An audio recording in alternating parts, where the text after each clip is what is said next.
actually overseeing the organisation of this session, and Professor David Baxter, Dr. Surangi, and Dr. Jackson. Thank you to all of you. I think we do what we can to help in these difficult situations, and and obviously we're here.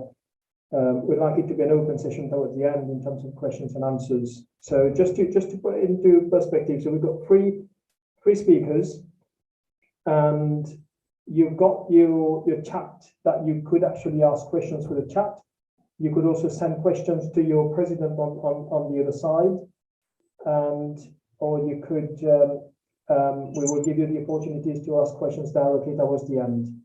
So you've got Dr. Vikash Govin at hand, ready to take your questions, and he will share your questions with ourselves. And I would also like to thank him for helping the association to organise this together with the hospital here, which is the Stockport NHS Foundation Trust. So without any further delay, Professor Baxter, you're first on. Would you like to start on, please? I think Professor Baxter is a consultant in public health. He's also a director of clinical vaccinology. He's a director of our medical education centre as well. So, Prof, up to you. I think you're going to be talking about Ppe and vaccines. Yes. So it's evening over in Mauritius, isn't it? So good evening. What Shashi asked me to talk about was PPE and vaccines. And so what I've done is I've got one of my colleagues with me. One of my colleagues, Ms. Debbie Suggett, who's one of our clinical tutors, who's going to do the PPE aspect, and then I'll finish off with the vaccines. I think we're both happy to take questions as we go through. So it would just help me. Can you hear me okay? Can somebody just sort of shout back that they can hear? Yeah, that's fine. Can hear you. Yeah. And you can see my slides okay? Yeah. Brill. Okay, okay. Thank you. So this is what we're going to talk about. We're going to talk.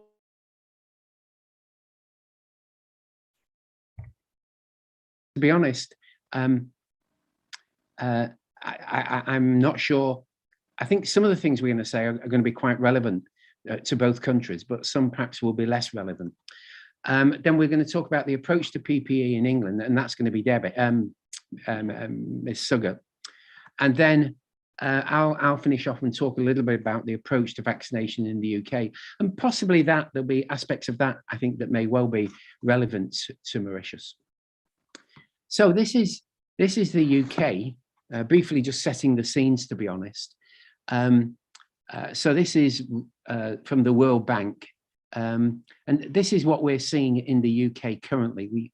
This is December 31, 2019, and this is current day here. And so these are the three waves that we've had. So these are the new infections, and these are the daily deaths. And you can see that although we're now well into this third wave, our deaths are perhaps under better control. We've administered about 112 million doses, and we use a 2+1 approach to vaccination. So our primary course is 2 doses, followed by a booster. So we're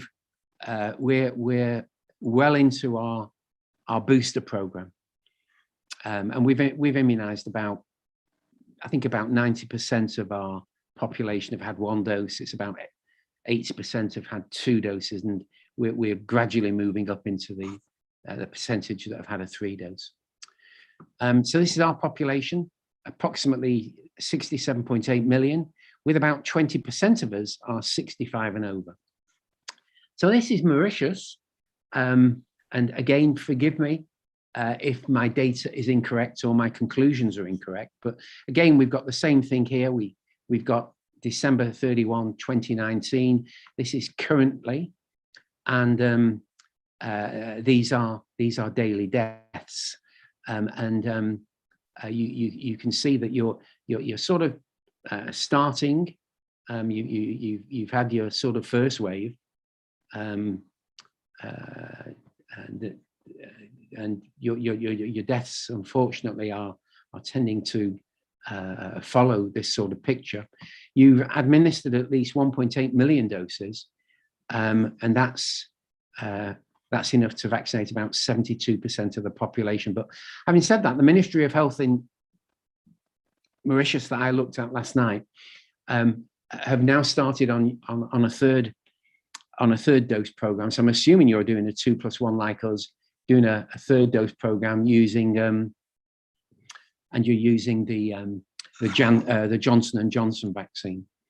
But again, real dissimilarities. Your population is much younger than ours. Only about 8% of them are 65 and over. So really quite disparate populations. And I think this is also something that I think is really interesting. It is looking at your control, the measures that you use to control. So with us, we start to see cases in about the end of February, which was our first case, and our approach was banning arrivals for some regions and quarantining, and that's what we've done. And I think yours was a better approach in many ways.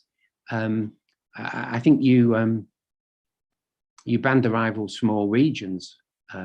If my interpretation of this is correct, you had a very active program of refusing people coming into the country, which I think the evidence suggests was pretty effective until about here, where you wonder. I think this is about May, and this is about July, where you do wonder whether perhaps there was a little bit of loss of control here, and the virus gets seeded into the population, and hence you get your cases. But you certainly had much better control than we did at the initial phases of the outbreak. So healthcare workers, we work on front lines. There are two issues for us. One is we experience disease, but the other thing is that we drive many disease outbreaks, so we're involved in transmission. And transmission in healthcare facilities has always been responsible for super spreading events. What increases our exposure? Well, we're often the challenge of early disease identification, overburdened facilities, insufficient staff to properly care, and possibly infrequent or improper use of infection control procedures, which Debbie's going to talk about. Risk mitigation, well, that's about infection prevention control, and the role of track and trace, regular screening, earlier disease detection.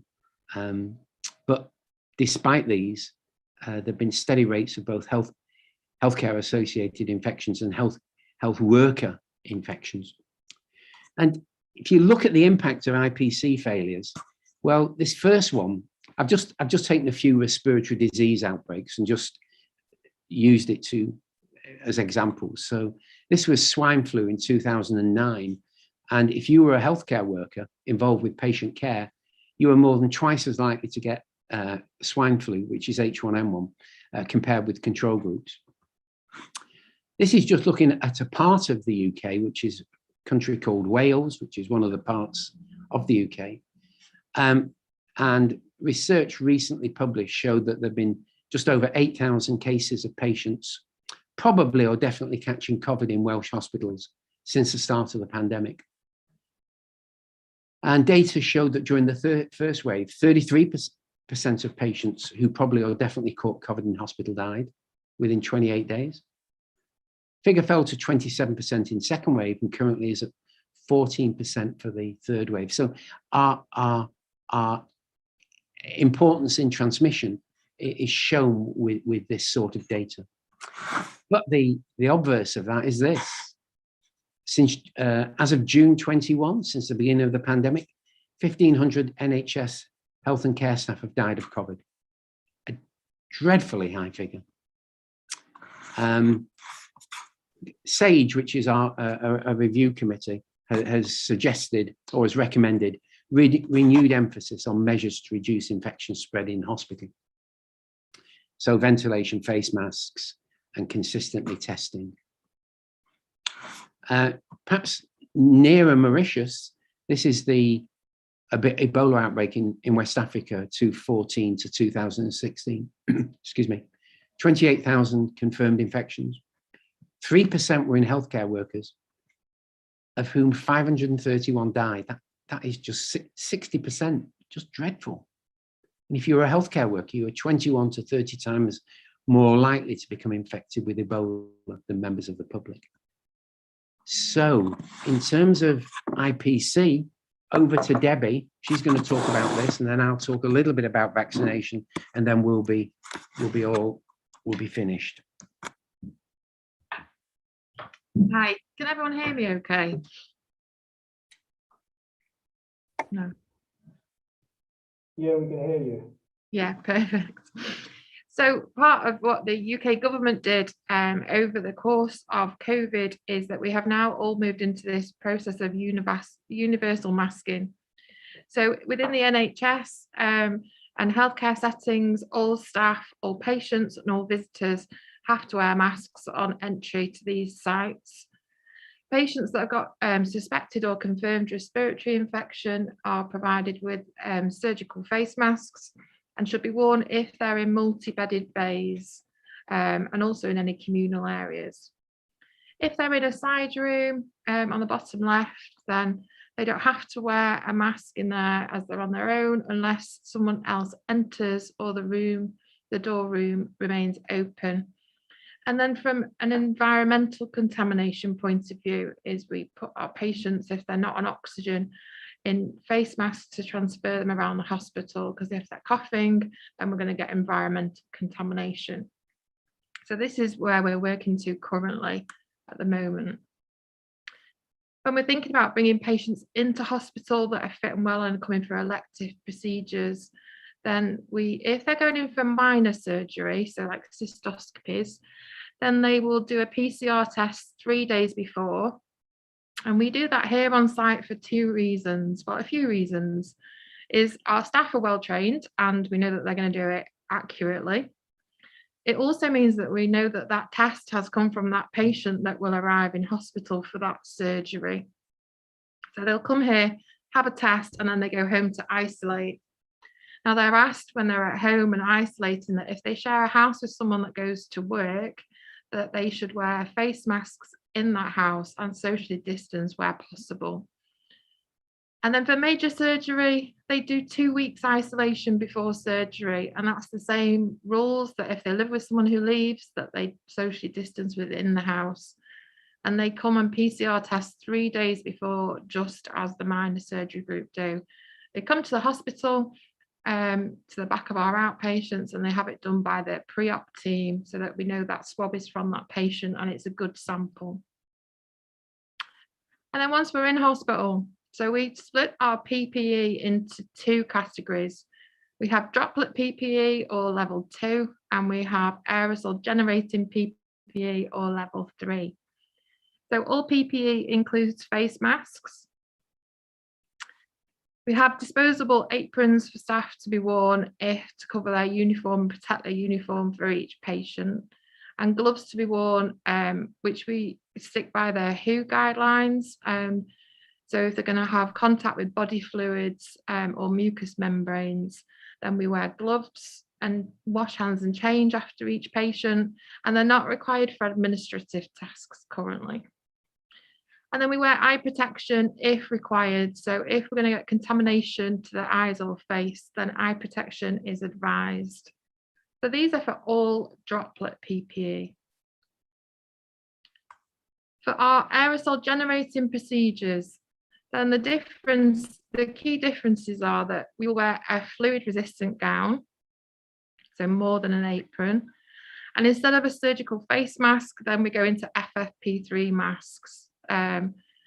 If we haven't got an FFP3 mask that fits, then they have options for respirators, and hoods are also available. But as it says on the slide there, that they shouldn't be used by surgeons, because the hoods and respirators, when you exhale, the breath is unfiltered. So if they were COVID positive, asymptomatic, that would then cause an issue. And then gloves, as the same, for the same purpose, the same use. We are seeing hospital transmission of infections, and the most important thing that we can do as a team is wash our hands. If we constantly wash our hands or gel our hands and don't touch the fronts of our masks, then we will help to reduce transmission. And those are the guidelines that we're currently working with. They do change frequently. Thanks, Debbie. Thank you very much. Okay, so last 5 minutes, we'll just talk about the vaccine program in the UK.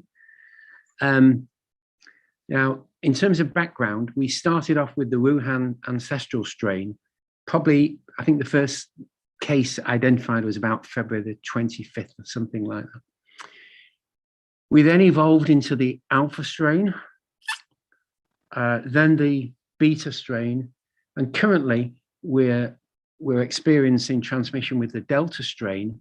Probably about, I think there've been about 90,000 infections with Delta so far, but we've also got the variant under investigation, 21 October strain, which I think has caused about 10,000.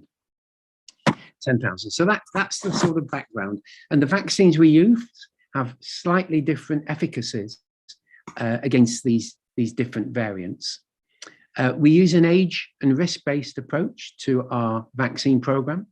So we start out, for example, with high risk, with the elderly people, 85 and above, and then we come down 85, 80, 75, etc., etc. And then a risk-based approach with, for example, people in nursing homes, healthcare workers, people who are immunocompromised, the usual type of approach. And we've used that for first, second, and the booster program. So schedule is 2+1. So we have 2 doses as part of the primary course, with the next one, which is a booster. I put there query ethics of that approach, in the sense that I think it would be quite a legitimate question to ask, should we be vaccinating our population with 3 doses, where there are parts of the world where the uptake of vaccination perhaps is less than 5%. And I think that's a very reasonable question to answer. I think there's also another question there is, are we correct with a 2+1, 2 primary and a boost, or whether in fact the program shouldn't be more like hepatitis B, which is a 3-dose program. For Hep B, we use a 0-1 6-month schedule. And you do wonder whether actually the primary program for COVID shouldn't be a 3-dose program. But that's for perhaps a different day. We use what the vaccines we use. We basically use a gene vaccine or vaccines based on a stabilized pre-fusion spike glycoprotein gene. We deliver it either in a lipid nanoparticle, using a lipid nanoparticle method. So that would be, for example, Mrna or Pfizer, or we use a non-replicating viral vector, which would be, for example, the chimpanzee AstraZeneca vaccine. So we're using different approaches to bypass the body's innate defenses, which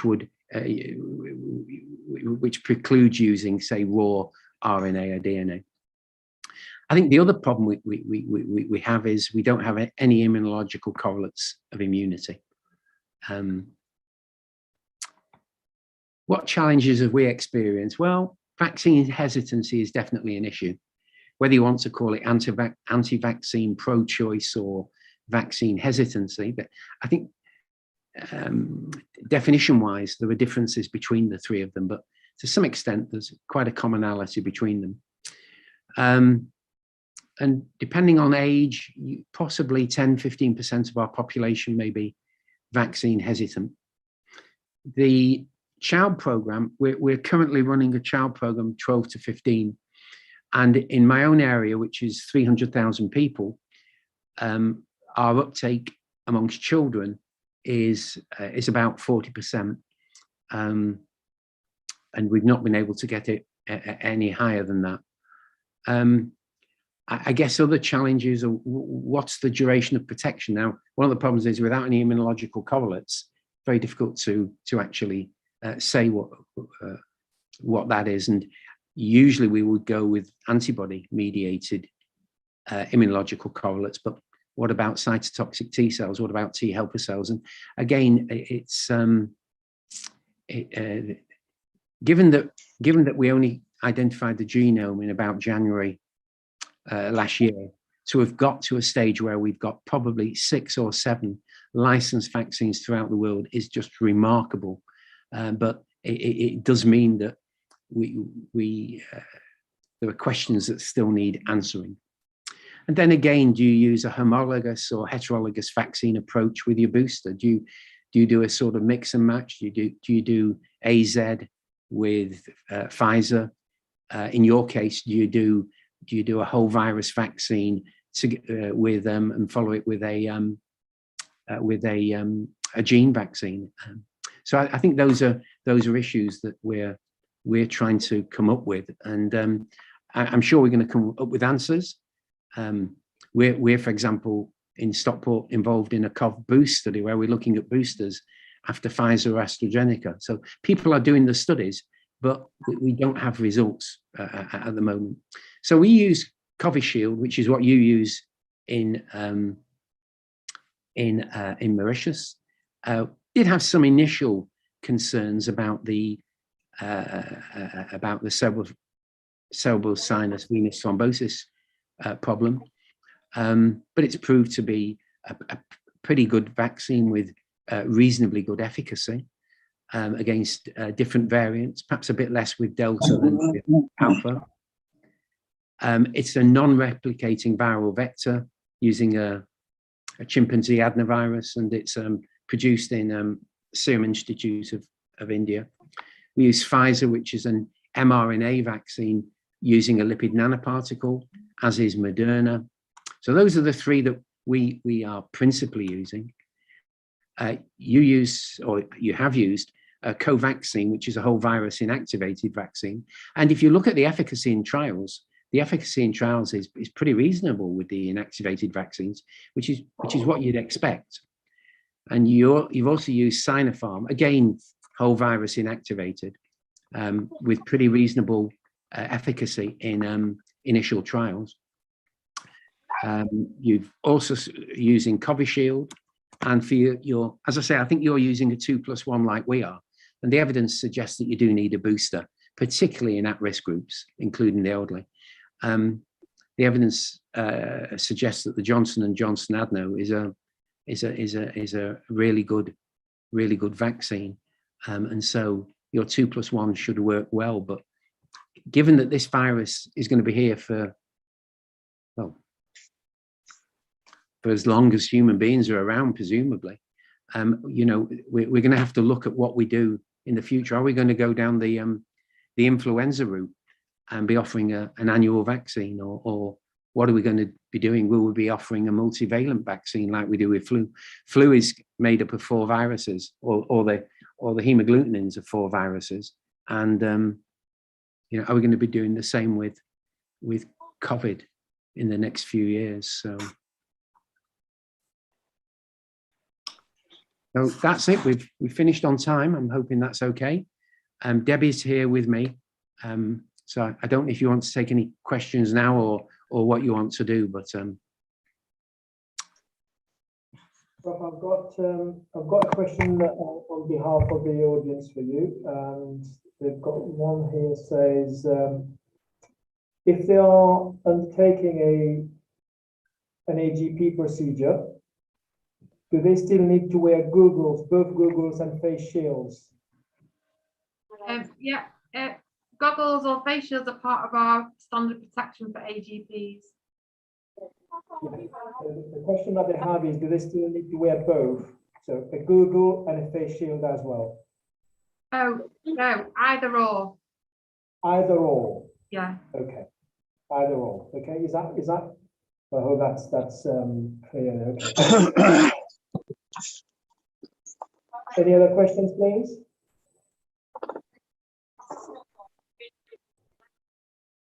Can't see any other question on the chat. Ishan. I don't think there's anything. I can't see anything on the YouTube either. Anything on your side, Toshina? Don't do anything else. Okay. Maybe later on we can come back to these things if we get more questions. I haven't got anything on the chat as well. So shall we move on to our second speaker then?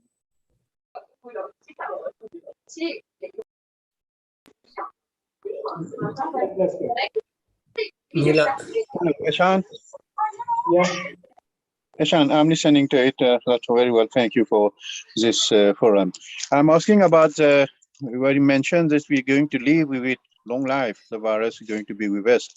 Any long-term planning in terms of vaccination, as you mentioned, and how you think that we should be going for the third booster dose and on every year that should be going on? Because from what I understand right now, it's going to be with us for quite a long time. Professor? Yeah, is that for me? Yes, Yes, sir. to you. Yeah. Yes, All right. yes, So- to you, yeah. So I think this is now part of the sort of human ecosystem. I think it's going to be endemically transmitted. So I don't think it's going anywhere. The question you've asked is a really key question: is what do we do at the end of 12 months later, or what do we do 2 years later? And to be honest, is it Dr. Mohit? Yes. Yeah. So to be honest, Dr. Mohit, don't know. And I think what we're doing, what many of us are doing, are sort of long-term follow-up studies to try and ascertain what we should do in terms of a booster. But the other thing that's happening, and the manufacturers are doing this at the moment, Delta's the principal variant throughout the world, and it's got high transmissibility. Now, what the manufacturers are doing are developing vaccines, say, that contain more than one pre-fusion spike protein. So all the vaccines currently are based on the Wuhan ancestral strain. So that is the pre-fusion the gene for that pre-fusion molecule is what goes into all vaccines. Now, question is, should you put something else in? Should you put the gene for Delta in? Or should you put gene for Alpha and Delta in? As I say, very much like we do for flu, because, for example, with flu this year, there are 2 A's and 2 B's in it, and the 2 A's have changed. Now, is that something we're going to have to do with COVID? And will that be done on a regional basis? Because if you look at it, you're in the Southern Hemisphere, you get a different flu vaccine than we do. It's only marginally different, but there is a difference between Northern and Southern Hemisphere. So we've made unbelievable progress, and your program that you've run in Mauritius is, for me, looks really good. You've done 2. You've got 75% of your population vaccinated, and according to the data I saw, and you're now running your booster. So that looks a pretty great program. But you're right. The next question is, what do you do next year? And I think what we all do is watch the results coming out and make sure they're relevant to the communities we live in, and then look at implementing them. Does that make sense, Dr. Mohit? Yes. Hello. Yeah, hi. Hello. Yeah, it does make sense. And there is something else I would like to ask is about we talk about all these type of vaccines that been unfortunately or fortunately in Mauritius we've been having all the vaccine, right? Even the Sinopharm, the Sputnik. If I look back into the last month crisis that we've been undergoing here in Mauritius, specifically in Mauritius, we had the surge of the Delta variant here, and that has caused a lot of damage. And unfortunately, so also with the data that we have got up to now, we noted that there are two factors where people are, we are having a rise in the amount of death in people who are firstly not vaccinated. Secondly, people with comorbidities like diabetes and old age patient and dialysis. And thirdly, we've seen that there is, I would not say it's a factual, but those who has been doubly vaccinated by Sinopharm are still into that group. But up to now, I've not heard anything about Sputnik. Can you just brief an idea, please? So Sputnik is a non-replicating adenovirus vaccine, a vector vaccine, but they use, excuse me, they use two different adenoviruses to deliver it. One of the reasons that the AstraZeneca uses the chimpanzee adenovirus is that all of us in this room have got antibodies against adenoviruses because we had them as children. And theoretically, there is a concern that you might block it if you use the same adenovirus vector to deliver. So what Sputnik has done is they've used, I think it's adenovirus 5 and adenovirus 26, and they use them as different vectors so that the theory goes, if you use adenovirus 5, you develop antibodies against it. By the time you do the booster, the adenovirus 26, you're using that as a different one, so it shouldn't block it. So the only thing I'd say is, what perhaps is important is not necessarily the infection rate, but might be the mortality rate. And so, for example, with somebody like me, who's relatively old and presumably has got immunosenescence, I mean, one of the things you might be thinking, what I might be thinking is, probably doesn't matter if I get COVID as long as I don't get admitted to hospital and die. And that might be what you're looking for with the older people and the immunocompromised that you're talking about. Do they actually die, or actually is their immunity sufficient that, yeah, they still get COVID, but it's not that bad? I think Dr. Mohit, I love talking to you, but I think I think Ishan is getting irritated with me, quite rightly. I do apologize, Ishan. Okay. Okay, thank you. Please carry on. So any more questions, please? Oh, thank you, Ishan. No? Okay, no problem. Okay, so we'll move on to talk number 2. And that will be delivered by Dr. Neela Suranga, who is one of our colleagues. She's a consultant in respiratory medicine at Stockport here, and she will talk about managing sort of the COVID patients on ICU, so non-ICU management, and she'll probably also talk about a little bit about managing oxygenation, when you've got limited resources. Neela? Thank you. Can you hear me? Yes, we can. Thank yes, you. and can I share my screen, please? Yes, please, go on. Thank you.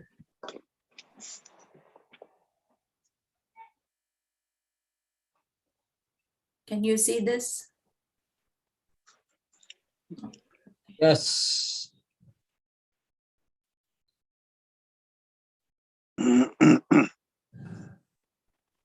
I would just put enable entered for this session. Enable, yes, yeah. This session. Yeah. Otherwise it will. Yes. Still, I think trying to, yeah. Okay, so while I wait for my slides to come, so I'm Neela Suranga. I'm one of the respiratory physicians here in Stepping Hill Hospital. And I will just talk about our setup here while the presentation uploads. So we are a department of, at the beginning of COVID pandemic back in 2020, we were 6 of us, 6 respiratory physicians in the department in Stockport. Now we are 8. Well, we are 7, we are soon going to be 8 of us. We all train in respiratory medicine as well as general medicine. And so normally my practice is, I would say 80% is respiratory medicine. We all do 20% general medicine. And that broad-based training was very, very useful in managing COVID patients.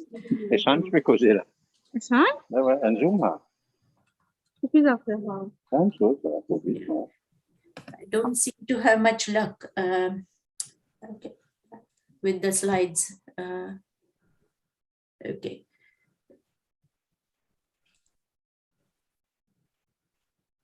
Sorry, it's giving me the message that Microsoft PowerPoint is not responding, and I will try once again. Sorry.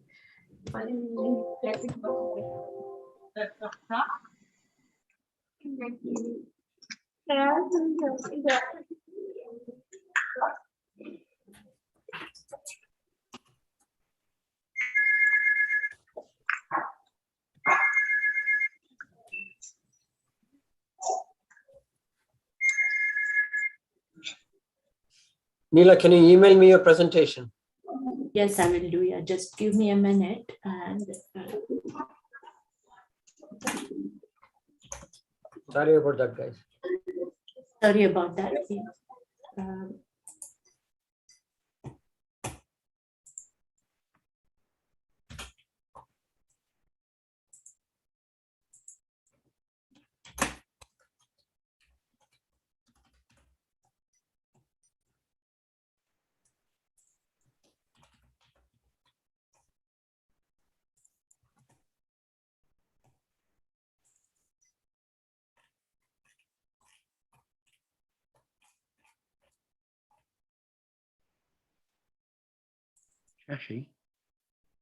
Shashi?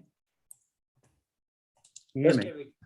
Would it help if I just wander over to Chest Clinic and see if I can help Neela? I've emailed it to Shashi. Okay. Yeah. All right, Neela. Yeah, I got your presentation. Yes, yeah. Okay, the email is working. Right. Sorry, normally my laptop works better than the desktop, so I got it on here.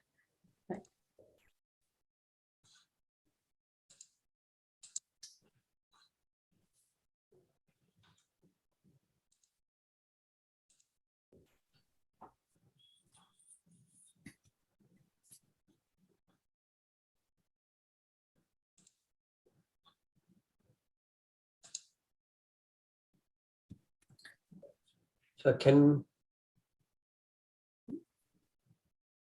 Yes, I can see that. Yeah. Thank you. So you yes, just say next, I'll work with you. Yeah. Yeah. So good afternoon, everybody. I'm going to talk about non-ICU management of COVID-19, which of course includes oxygen therapy. So next slide, please, Shashi. That's roughly the plan. So I will whiz through clinical presentation because I'm sure you have seen enough patients now to know the diagnostics, triaging them into different setups, management in the community, management in the hospital before ICU, and share some of our experiences of first wave. Next slide, please, Shashi. As we know, so this is actually these numbers come from the first wave in China. And so the blue of the pyramid, which is the vast majority, 80%, are mild cases who don't need treatment in the hospital. 14% are severe cases. So the oranges and the reds is the one that I mainly deal with. And I guess it's probably the same with all of you as well. Next slide, please.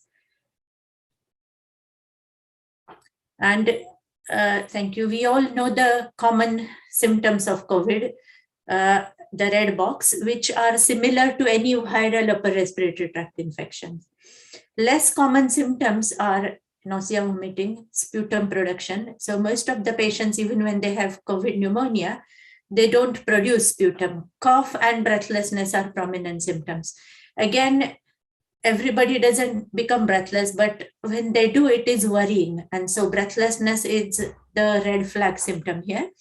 We have seen a few COVID spikes in our inpatient population, characterized by temperature spikes and drop in their oxygen saturation or increase in the oxygen needs. And of course, some patients who have long-term conditions, particularly diabetes and heart failure, experience flare-up of their condition and feel very unwell because of that, as well as the COVID infection. Next slide, please. And so the initial assessment and triaging of these patients.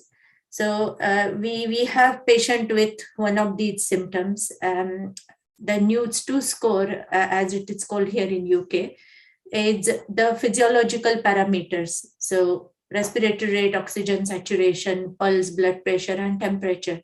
And so, of course, with any ill patient with infectious disease, we expect a higher NEWS score.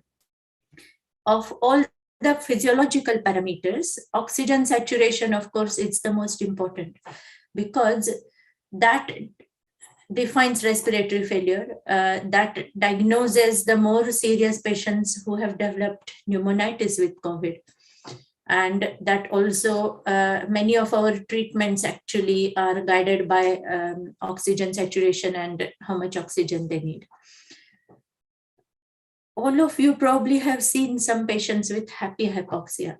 So with COVID pneumonia, even when patients' oxygen saturations are in the high 80s and low 90s, they don't seem to get very breathless.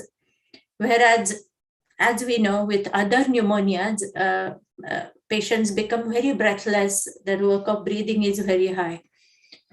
So examination of the chest is fairly non-specific, maybe a few fine basal crests or sometimes just normal. And of course, it's important to examine other systems for the source of sepsis. It's important to examine and assess for long-term conditions which they have. And the other important assessment is of functional status or frailty. Next slide, please, Shashi. So this is a representation picture diagram of the frailty scale or frailty scoring system we use in UK. It's called Rockwood score. And again, it's important to establish that because that guides how much we will escalate the treatment in case the patient deteriorates. Next slide, please, Shashi. These are usually the investigations we do when we see a patient presenting to the hospital. And in the first wave, we were not very well prepared, but then we kind of got prepared along with the primary care colleagues. And they had some COVID centers in primary care as well, COVID assessment centers. If patient was ill enough, they would have these blood tests. So full blood count, renal function, liver function tests. These were the blood tests. Then of course the throat swab for PCR testing. So during the first wave, we did not have lateral flow tests. I think they became available about September, October 2020. And these days, of course, a lot of people have lateral flow testing kits at home and they would probably test themselves at home.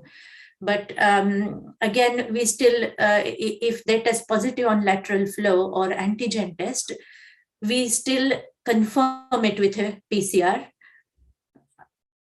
And if the PCR, the best time to do a throat swab PCR is between day 3 and 5 of symptoms. If the patient comes to us later than that, and if the throat swab is negative, we would send a sputum sample because there is some chance of getting the diagnosis from there. We do a chest X-ray in the hospital if they come to the hospital. our primary care centers don't have X-ray facilities. And so X-ray is offered to patients who present with breathlessness. If they have mild COVID symptoms, they are not necessarily sent for a chest X-ray.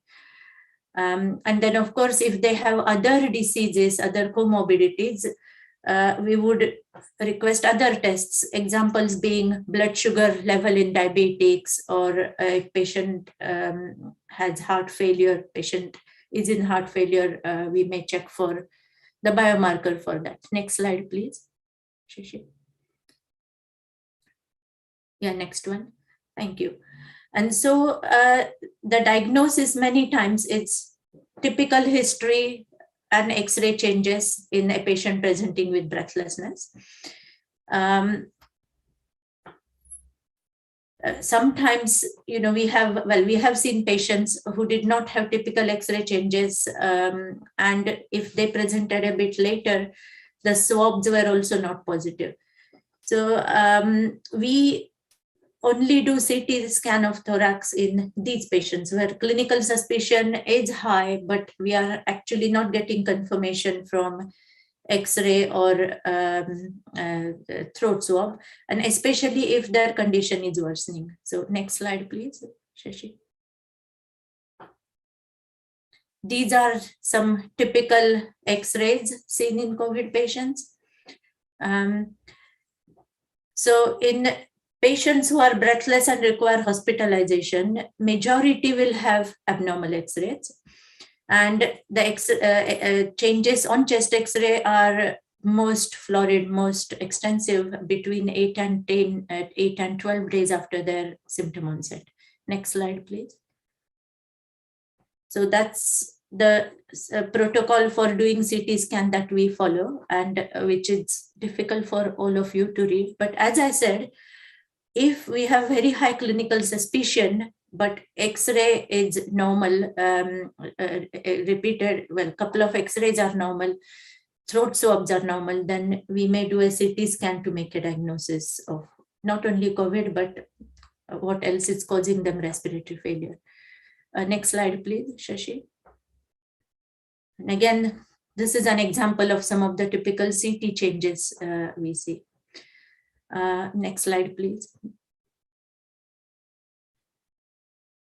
So in a patient presenting with infectious symptoms suggestive of respiratory tract infection, breathlessness, etc., and X-ray changes, it's important to remember some other diseases, which I have listed here, which can produce similar picture. Next slide, please. And so now I come to triaging these patients. So who manages them? People who have mild disease, which means they don't have any organ system dysfunction. They have good oxygen saturation, more than 94% on air, who are not breathless. And if they have comorbidities, they are very well controlled, well managed, and patients are not frail. So they are able to look after themselves in the community. These patients are not admitted to the hospital because, again, we never had enough capacity to admit everybody in the hospital. During the course of the first wave, we developed a concept called virtual ward. And so these patients, and we are still sending a lot of these patients home in a virtual COVID ward. What that means is they are sent home with a pulse oximeter, sometimes blood pressure machine, and they go on, our community staff, which is some of the general practitioners and some advanced nurse practitioners working in the community, manage them. There have been some publications about virtual wards, and the consensus is that pulse oximetry is easy enough for everybody to do. And then daily review of their symptoms, daily phone call or a video call from healthcare professional, which inquires about their symptoms, guides about symptomatic management, and mainly reassures them if all is well, lot of reassurance. And this is keeping the patients at home. Many of them are happy to stay at home. They are getting better at home. And this has actually increased our primary care colleagues' confidence a lot during the pandemic. I now move to the amber colored box, moderate disease. So now this is a patient who has respiratory failure, mainly oxygen saturation persistently lower than 92% on air. Or if they don't have respiratory failure with COVID, but they have flare up of their other comorbid conditions, or they have mild symptoms with COVID-19, but they are so lethargic that they are unable to manage at home, particularly if they are frail, elderly, or if they are care home residents, then these are the patients who get admitted to the hospital COVID ward. In the hospital, so at the peak of first wave and second wave, we had more than 200 inpatients. And so naturally, 6 respiratory physicians are not able to manage so many patients, plus our 40 respiratory patients every day. And so these patients in our COVID wards were being managed by general physicians. And the respiratory team, we kept our input for people who were developing respiratory failure, which was about 1/3 of these patients. The red box on this slide is patients with severe disease. So these are ones whose respiratory failure worsens rapidly. So they are requiring more and more oxygen every day, or sometimes they escalate from needing 2 liter oxygen, 2 liter per minute on admission to far more, 8 or 10 liters per minute within a few hours. And so that is a sign of rapidly worsening respiratory failure, ARDS developing. And they are managed in the respiratory units. In our hospital, so if they needed intubation, or some of them who we felt would head for needing intubation and ventilation, they were being managed in the intensive care unit. If they were not, some patients who are very frail, the patients themselves had said that they would not want to be intubated, or if we thought that it was not in their best interest to intubate them, then we still offer them Cpap as ceiling of care, so non-invasive Cpap. And they, the respiratory physician team managed these patients. So in our system, we had experience of managing BiPAP patients. We manage quite a few, about 200 patients with BiPAP every year. We had never managed patients with pneumonia with Cpap in the past, but in the pandemic, we have learned to do that now. Next slide, please, Shashi.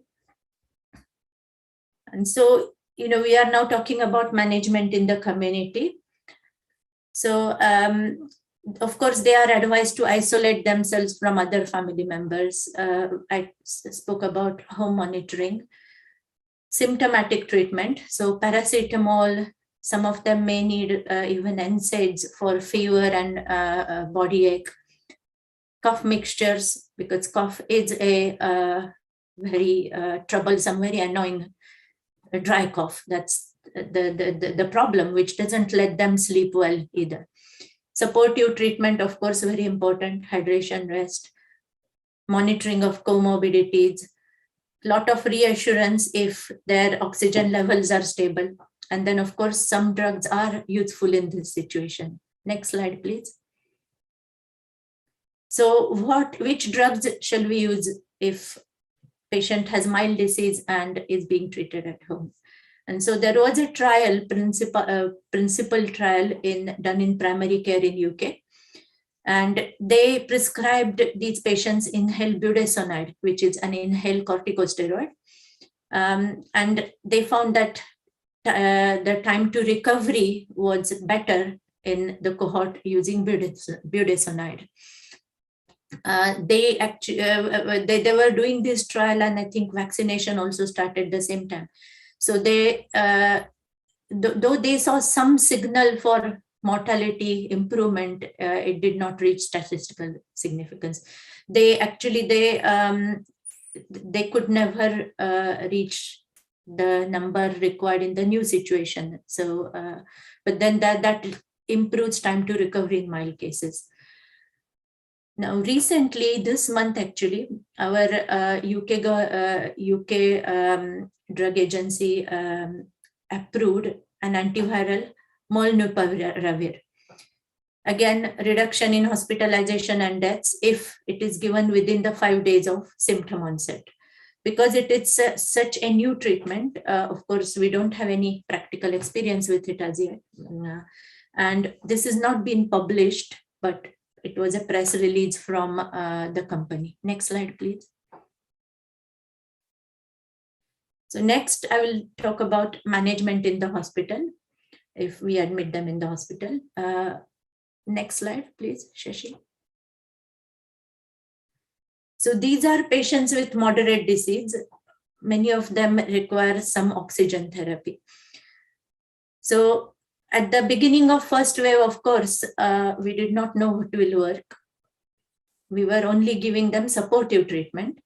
But then recovery trial, which is one of the landmark trials, I think it started in 2020 and it started publishing data from about summer last year, actually June, July last year.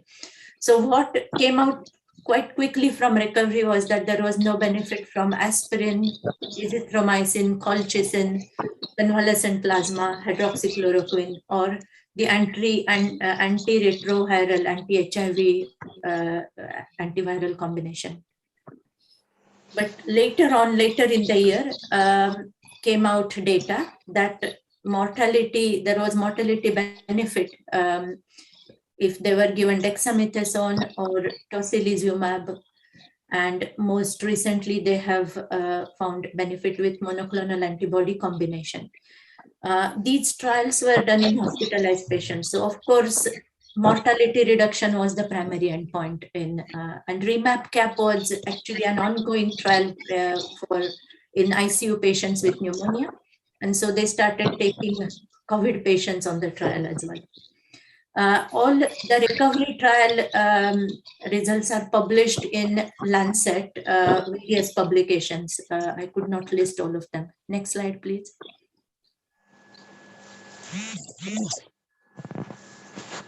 And so criteria for dexamethasone. So for many of these drugs, really, when patients are breathless and there is evidence that they have COVID with pneumonitis, and they need some oxygen, supplemental oxygen to maintain the oxygen saturations, that's the indication to start dexamethasone.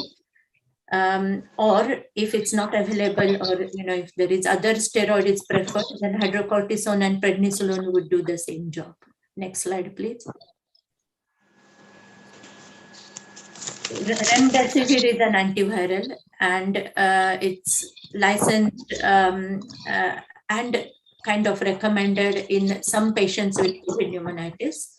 Again, those who have respiratory failure, who need hospitalization, but it has been there is no data to show any mortality benefit from it, but it again, a couple of trials have shown a reduction in duration of symptoms if it is used within the first 10 days. So if it started within 10 days of symptom onset, it reduces the duration of symptoms. Many of the patients coming to us with respiratory failure really come kind of day 8, day 10. And so again, we have not been able to use this in many patients, not in everyone in the hospital. Next one, please.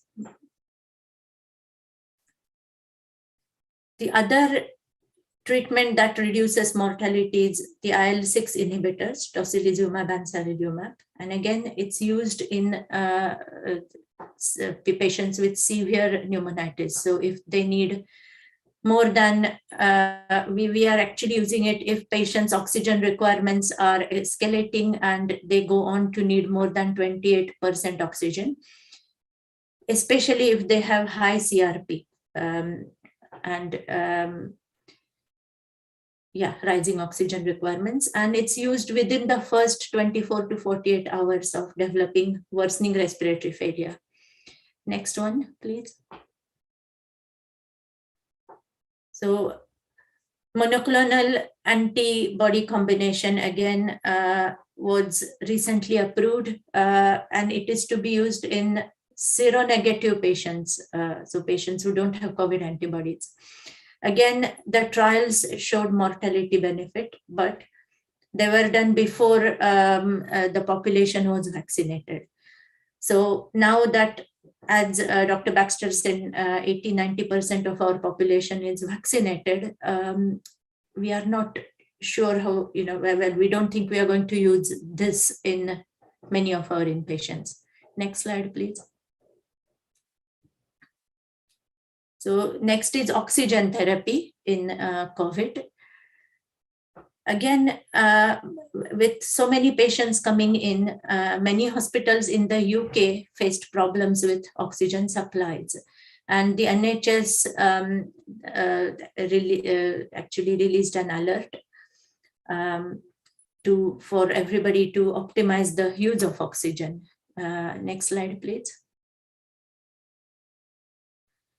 So that's the picture in the left-hand corner is how oxygen comes to each patient in our ward. So wall socket, where in the wards we can generally use up to 15 liters per minute. And the picture in the right-hand corner is the oxygen system, the oxygen tanks in our hospital. So we ended up purchasing a lot of oxygen concentrators, which is the picture at the bottom of my slide. And they can generate flow rates up to 5 or 6 liters per minute. And so if the patients, all our inpatients, if they were needing less oxygen than 5 or 6 liters per minute, they were all switched onto the oxygen concentrators. Oxygen concentrators entrain oxygen from the air. So they are not using oxygen from our supplies. Next one, please. Thank you. We also, again, various professional bodies, intensive care and respiratory physician societies revised our oxygen therapy targets, because it was found that patients with COVID can tolerate oxygen saturations up to 92% or even lower quite easily without any harm to them. Normally, we deliver oxygen to achieve saturations of 94 to 98% in patients with no lung disease. But that was revised to therapy target of oxygen saturations 92 to 96%. And of course, our practice is that in patients who are chronically hypoxic, which is conditions in the right-hand box, we tend to give them lower oxygen saturations to 88 to 92%, and that doesn't change during the pandemic. Next one, please. So again, this helped us optimize the resource. Next slide, Shashi, please. Next one, please. Proning, conscious proning is another very good measure. So patients spend 30 minutes in various positions, prone, then lying on the right side, then maybe supine, then left, lying on the left side, left lateral. And again, we see we do this in some ward patients who need moderate amounts of oxygen, 28% oxygen or more. And again, this improves their oxygen saturations quite considerably, quite obviously. Next slide, please. Escalation to advanced therapies is decided by patients' choices and again their comorbidities and functional status. Next slide, please. And other advanced supports in COVID. So high flow oxygen, Cpap and NIV. So again, as Debbie mentioned, these are aerosol generating procedures. So that has implications on the PPE. We didn't find that many patients needed NIV unless, which is BiPAP really, unless they had a condition requiring that. Most of them had type 1 respiratory failure with COVID pneumonitis. And so we did use Cpap in quite a few patients. Next one, please. And again, this is the diagram showing how we put filters in the circuit when we use NIV. Next slide, please. So recovery RS was another trial. So again, recovery trial studied the higher respiratory support modalities, namely Cpap, high flow nasal oxygen, and compared them to conventional oxygen therapy. And they were actually, the primary outcome of this was need for tracheal intubation or death within 30 days of admission. When they compared Cpap with conventional oxygen therapy, they found that Cpap reduced need for intubation and death significantly. But you need to treat 12 patients with Cpap to avoid one intubation or one death. When they compared high flow nasal oxygen with conventional oxygen, there was no difference in the outcomes. And so again, I think Matt Jackson will talk about it, but I don't think we use high flow nasal oxygen as therapy. Maybe used as a bridge to taking them to Cpap or something, but not solely as treatment. There is no evidence that it helps in COVID. Next slide, please. So some complications of COVID, being in respiratory medicine, we do get to see them. Some of our patients go home still needing oxygen, but again, many of them have managed to come off it 2-3 months down the line. Generally, all the respiratory physicians in the region, we think about 5% patients develop pulmonary fibrosis. And these are patients who have had moderate to severe pneumonitis. There is, of course, the incidence of pulmonary thromboembolism is very high in COVID, venous thromboembolism. So some of them potentially would develop pulmonary hypertension. We don't have the feel for the number yet. Many of them need rehabilitation, just takes a long time to recover. Many of them end up having a post-COVID syndrome. Next slide, please. And many of them need rehabilitation. Next slide, please. And so, this is really the summary slide, lessons from our 3 waves, really, that COVID presents with quite a wide clinical spectrum, which, these patients actually need a lot of care and a lot of medical attention. We have learned over the course of the pandemic what works and what doesn't work. Anticoagulation in severe disease. So again, that was something, the lesson we learned during the pandemic. David mentioned that hospital transmission is a problem, hospital or any other healthcare facility.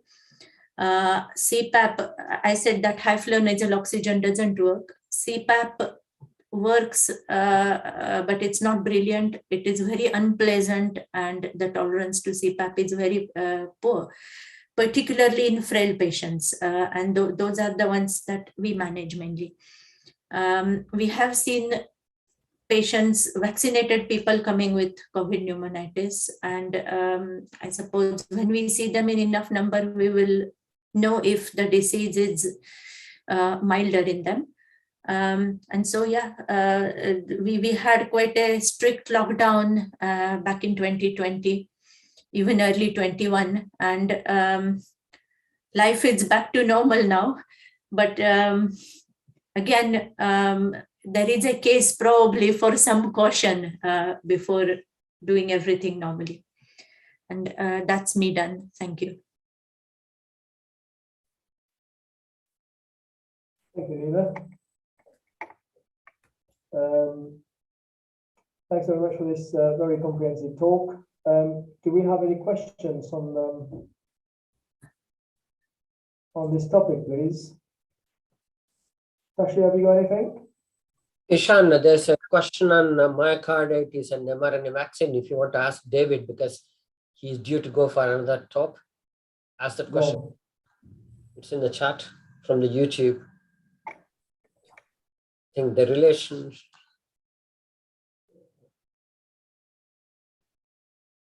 Shashi, can you ask the question, please? I can't.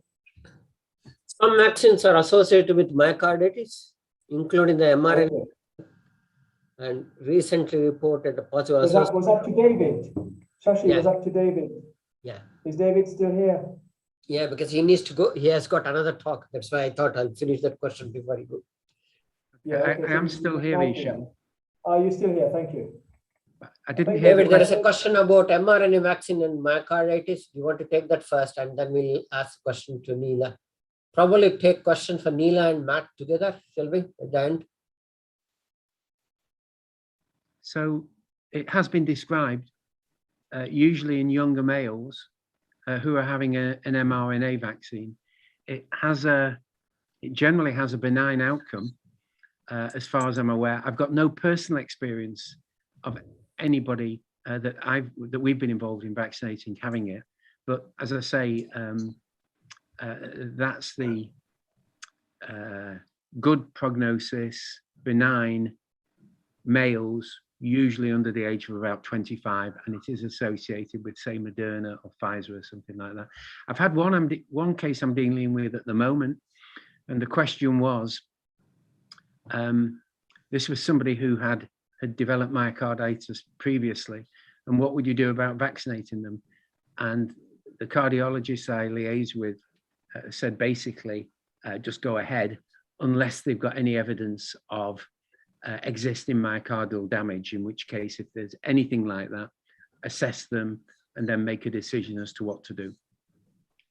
Is that okay? David. Yeah, good, thank you. Neela, I've got a question for you here. What about anticoagulation in moderate disease? So we do, thromboprophylaxis in all the inpatients during their inpatient stay and for 14 days after discharge. With moderate disease, again, it would be the same guidance.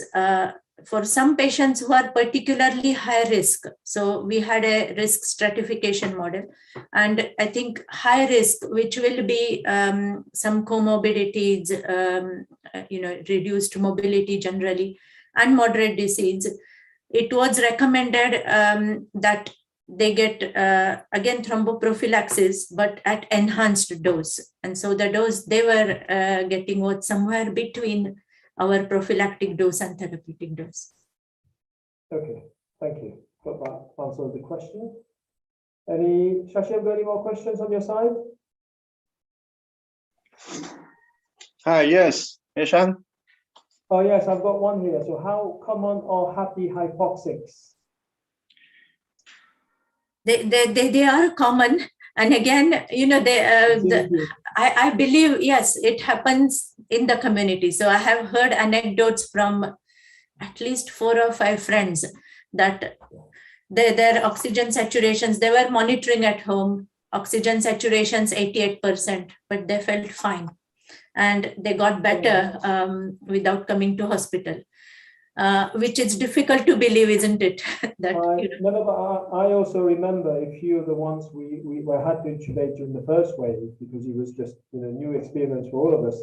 Yeah. But we were seeing them in any research, if you remember, with SATs of 75 or at most at best 80, but they were sat there not looking very uncomfortable, and they would talk to you, happily talk to you and smile. Yeah. So we saw a number of those patients. That was very surprising, but that was very specific to the first wave when we saw them coming through. Yeah, so it's not uncommon. I think there's more questions coming. Yeah. Are pulse oximeters reliable in dark skin people? Yes, because the signal it's getting is from the nail bed. So, again, in the hospital, we use them in all patients. So I don't think there has been any problem with dark, skin color. Yeah, but there have been, I know this week there has been something published about the inaccuracies of the SATS probes, oximeters on dark skinned people, and I think that they've got a commission study into that. But you've got to be aware of some of those pitfalls, and obviously it depends on makes and maids, and but you've got to be aware of these, the possibility of that overreads your SATs. Right. I've got another one. To escalate the treatment, do you depend on the PaO2? I suspect that's talking about an arterial gas here, arterial oxygenation. Yes, yeah. So of course, yes, PaO2 is one of the things we consider. Of course, oxygen saturation by pulse oximeter correlates very closely to PaO2, but also work of breathing, that's the important thing. All right. There's one coming about, what about exchange plasma therapy? So I'm not aware of any studies on that. No. We don't do that. Yes, we don't do that, and I don't think I have read much about it at all being studied. No. Okay. I've got one. I think that's, Good evening. Good evening, everyone. I'm Dr. Abilak, anesthesiologist. In one of the slides, I've seen that Dr. Neela has made a little comment about removing the humidifier. You meant the humidifier in your HFNO or where? In the ventilator, where? Yeah. So it was in the non-invasive, Yes. so the Cpap or BiPAP machine that the patients use. Yes, yeah. So some of our patients with chronic lung.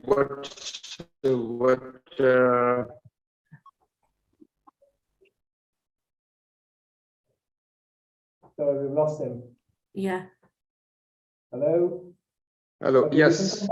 Actually, why I'm asking these questions, because some of our patients, we are using our ventilators, conventional ventilators, as either Cpap or BiPAP or HFNO apparatus. So we have the humidifiers in them. So you still consider we should remove the humidifiers in such conditions? So yes, this recommendation was, mainly to reduce the, basically the virus transmission. Yeah, because all these things generate viral aerosol. Yeah. So Thank yeah, you. it was with that purpose. Yes. Okay, thanks a lot for the answer. Thank you. Thank you. All right, so we're going to move on to our last talk of the day, and I've got Dr. Matt Jackson, who's our ICU lead, and he's also a consultant anesthesia intensivist. He's going to talk about the ICU management of COVID-19 patients. Matt, over to you, please.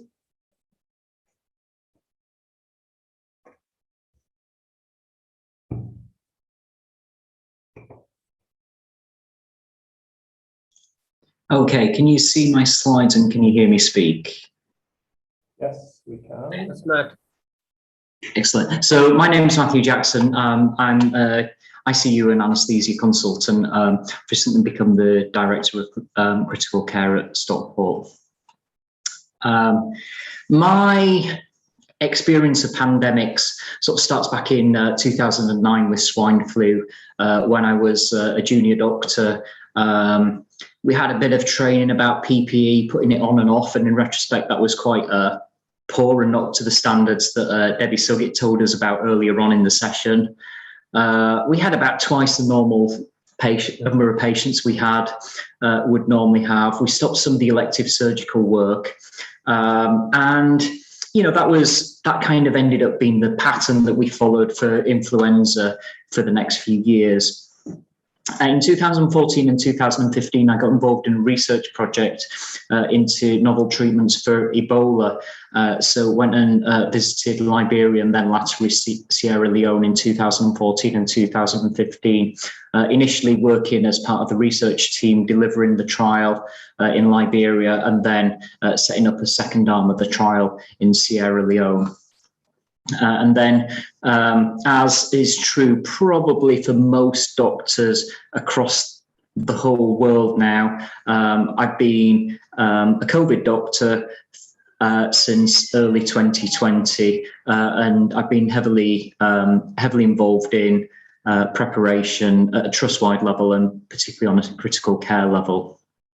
And I think it's fair to say I'm thankful to Dr. Sarangi for all her clinical input and clinical knowledge that she's just shared with us, because a lot of what I'm going to talk about is more generic management, because I've increasingly become a manager as I've got older. So in this talk, I particularly want to think about what the challenges of COVID-19 on ICU are. I'm going to briefly talk about clinically what we do and how we manage them, but more thinking about the systems that we've had in place and some of the systems that have worked well to deal with this, unprecedented challenge, and reflect a little bit about what's worked well for us and what's worked less well. So back in January 2020, I was starting to see bits and pieces coming up in the news and on my Twitter feed. And this was, I think, because of my experience with Ebola, was starting to excite my interest. Thinking about how are we going to manage this crisis should what's happening in Wuhan hit us in Stockport. And one of the first try to think about what were some of the strengths of the unit. It was clear to me the challenges were going to be that we'd be met with an unprecedented number of patients with respiratory failure, and that we'd need to look after many more.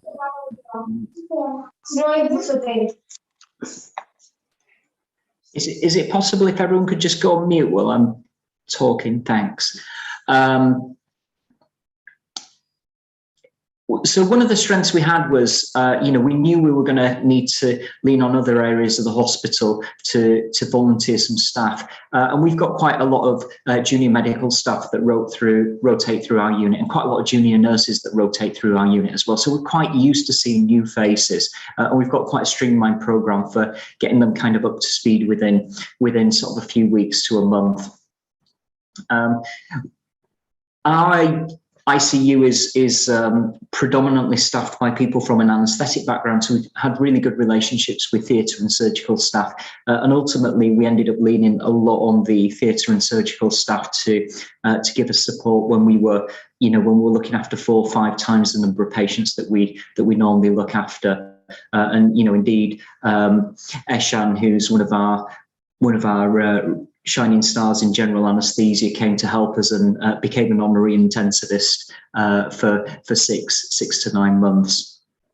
One of the things we had working well was really good pathways for looking after ARDS and weaning patients, because ultimately COVID was looking like it was going to be a viral pneumonitis, and it was going to behave in that generic way that we looked after, that we saw frequently for ARDS patients.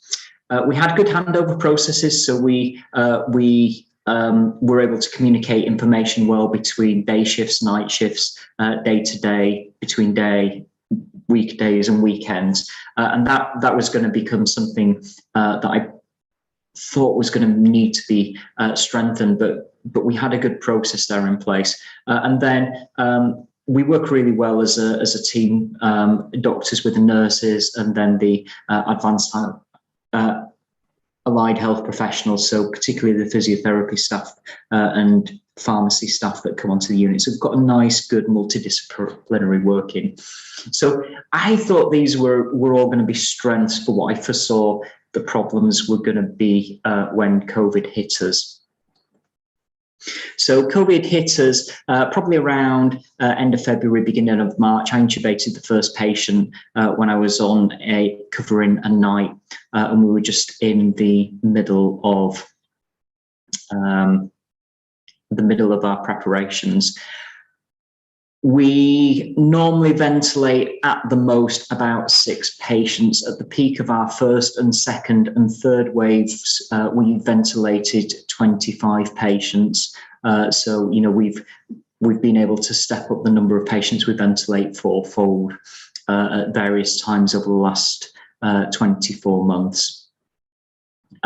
Things are different now, as Dr. Baxter was explaining, that we've got a much better vaccine coverage across the population. So now our numbers seem to have stabilized, so that we're ventilating between sort of 4 to 6 COVID patients. They're predominantly unvaccinated patients, or patients who've got, you know, particular pathologies going on in the background, which might make you reasonably expect they wouldn't respond to a vaccine. So the challenges that we were facing early on in 2020, this was a new disease. This was a disease that no one knew anything about. But that probably wasn't quite true. It was a virus. It was causing a viral pneumonitis, and we've all ventilated viral pneumonitis before. And it was a coronavirus, and you know we've seen coronaviruses previously. You know, certainly within the Western Hemisphere, most people will get a coronavirus cold every few years. And in terms of critical illness, we've seen SARS-1 and MERS. So there's some information and some parallels that can be drawn from other diseases that we've seen. And as the pandemic's gone on, we've seen, you know, we've been involved in various research projects which have really brought answers to some of the questions about what's the best treatment for these patients.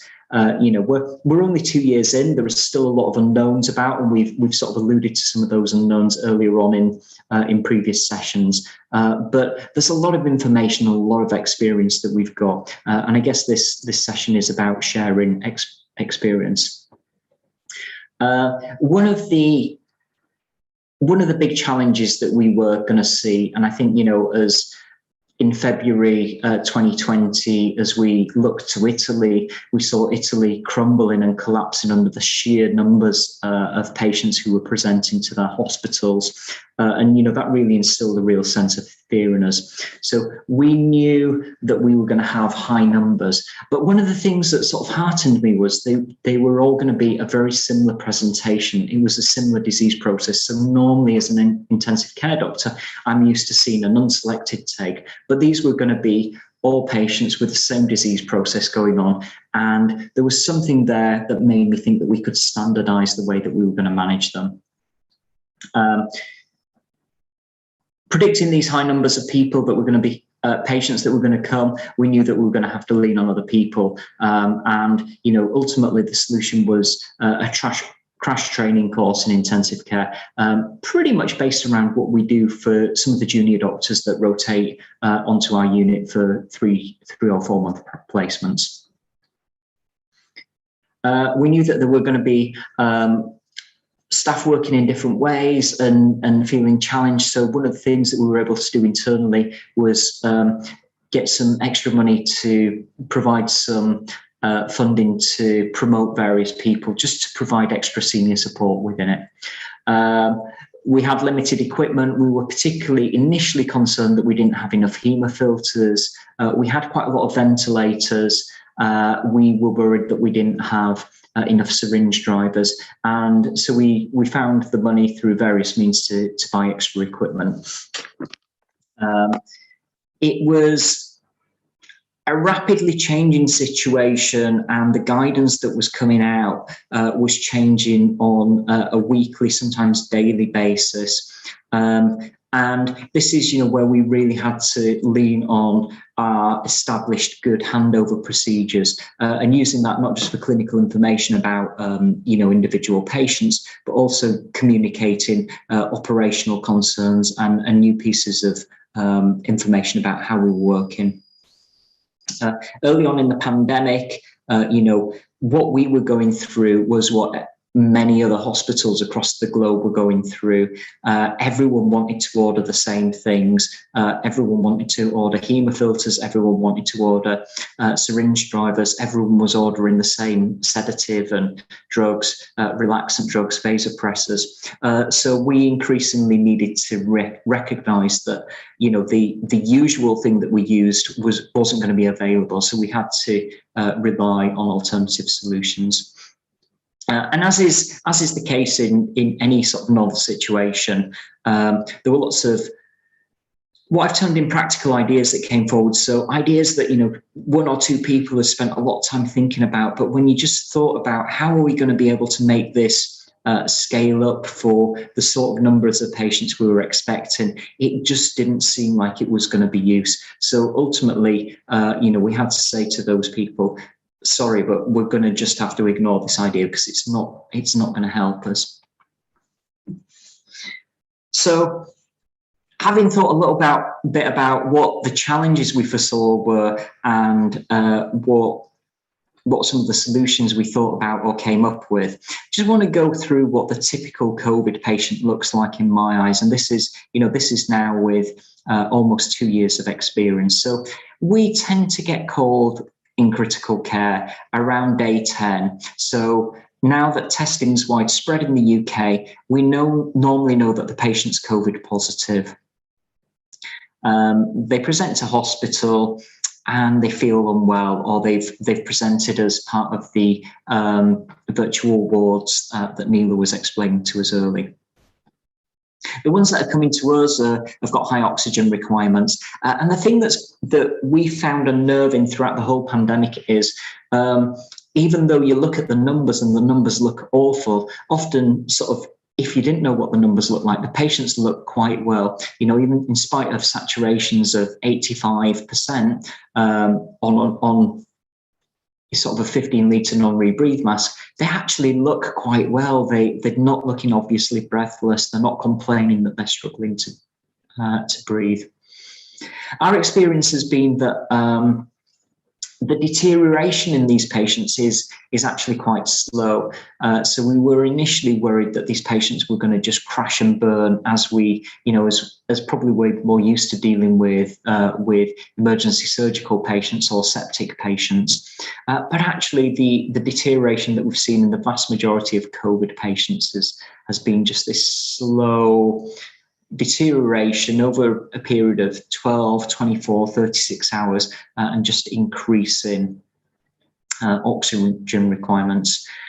Neela's gone through some of the ward-based specific COVID treatments that we give in our hospital and that are recommended across the UK. I'll highlight that with a slight focus on ICU shortly.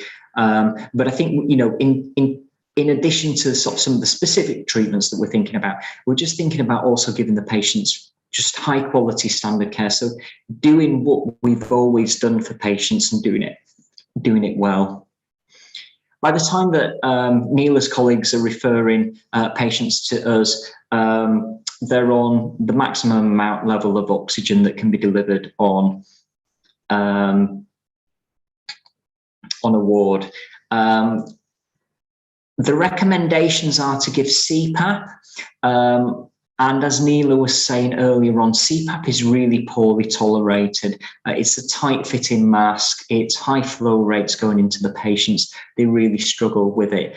So even though the evidence base is against high flow oxygen, what we're finding we do a lot with our patients is oscillating between Cpap and high flow. So we're increasingly seeing now that we've got a bit of a handle on Cpap, the vast majority of patients, that is the maximum intensity of treatment that they need. And it's just a small proportion of patients that go on to need intubation and ventilation. And those patients are normally the patients where they're starting to visibly struggle with their breathing, so they're coming dyspneic, and they're also becoming hypoxic in spite of CPAP. And there's a bit of a dark art about thinking about finding that balance between not not intubating too early, but not intubating too late as well. And certainly, I think, you know, we feel if we've had a patient on CPAP for much more than a week, we really need to critically question whether the patient's getting better and we think they're going to manage without CPAP, or whether we're just sort of kidding ourselves and ultimately they do need ventilating. An exceptionally small proportion of patients go on to need ECMO. That isn't something that we do at our centre, so we refer them to the local centre that does ECMO, and those patients tend to do exceptionally bad. On ICU, should they need intubating and ventilating, what we found is they need quite high sedation requirements, often paralysis within the first for the first week or two. We're using prone ventilation proactively, so any patient that's on more than 60% oxygen, we will prone them and we'll aim to keep them prone for 16 hours or so. And then we're using sort of ARDSNet style lung protected ventilation. We found COVID to be a predominantly single organ failure, so we're mainly supporting the lungs by ventilation. There's very, very, very few patients who are needing any other organ system supporting. A small number will be on a trickle of vasopressors, but that's essentially just to counteract the sedation that the patients are on. Around sort of day 14, we're seeing that the patients develop ventilator-associated pneumonias, and as a result of the quite intense immunosuppression that we're giving these patients, it's not unsurprising that about 25% of these pneumonias are fungal. 2-3 weeks in, we're finding that we're starting to be at the point where we can try and wean the patients off the ventilator, and by that time we're finding that the vast majority needed a tracheostomy to be weaned off the ventilator, and then end up going to the ward. So I feel that this sort of patient presentation is pretty typical. That of course comes with a slight caveat that there are patients who can present with another illness that's completely unrelated to COVID, but they just incidentally happen to have COVID. Or it may be actually that they're presenting with COVID, but actually what they're really presenting with is one of the complications of COVID. So we've had, quite a few patients who've presented with thromboembolic disease, so MIs, strokes, PAs, and we've also had a few patients who presented with a pneumothorax following CPAP, and that's been predominantly the cause of the respiratory decline.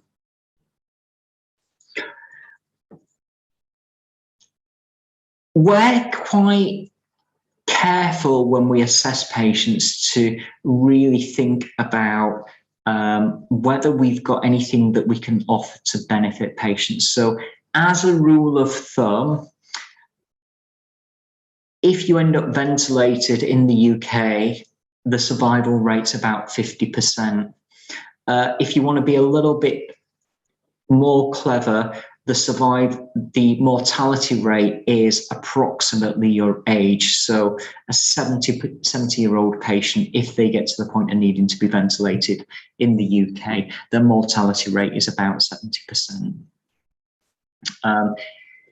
Of course, age isn't always a great marker of clinical well-being, so we're starting to think much more about frailty, and certainly the frailer patients, the old frail patients, the ones that are doing less well. So our practice is actually to spend quite a lot of time thinking about whether what we've got on ICU is really going to offer the patient an opportunity to get better, or whether it's actually just futile care.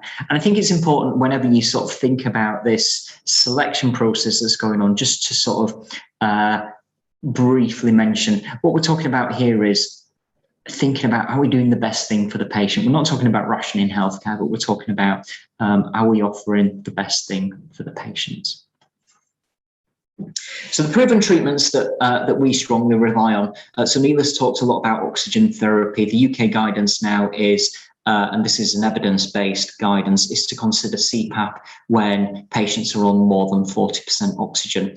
Practically speaking, we don't have the capacity to put each patient on more than 40% oxygen on Cpap. So we tend to be thinking about this in patients who are on more than 60% oxygen. Any patient that's getting oxygen, we give corticosteroids. This is predominantly dexamethasone that we're using, but other steroids can be used as well. We have always struggled with should we give antibiotics or not. The incidence of co-bacterial infection with an initial presentation of COVID is quite low. So we try and cancel the antibiotics if there's no real evidence for bacterial infection. Although we do, as I said earlier, we do end up finding a few weeks down the line, once a patient's been ventilated, that they do have a ventilator-associated pneumonia. Ronapreve is a relatively new drug for us. These are essentially neutralizing antibodies for the COVID virus, and we give those in patients who've got no detectable antibodies to COVID. Neela's already spoken a little bit to low molecular weight heparin, so our practice in critical care is predominantly to use just standard prophylactic heparins. On ICU, we don't use remdesivir. This is something that's used more on the wards, and that's because it's just for patients who are requiring low flow supplemental oxygen.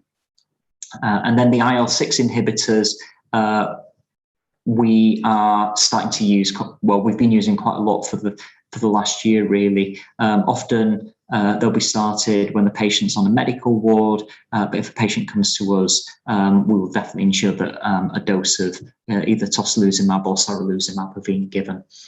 And I think one of the things that we've been quite strong on as a group, both in ICU and across the hospital, is just to stick to treatments which have got a good evidence base, and to not become distracted by treatments that don't really have an evidence base, because ultimately you're giving a patient a drug that you don't, or a treatment that you don't know what's going to happen to them, and you could potentially be causing harm as opposed to benefit.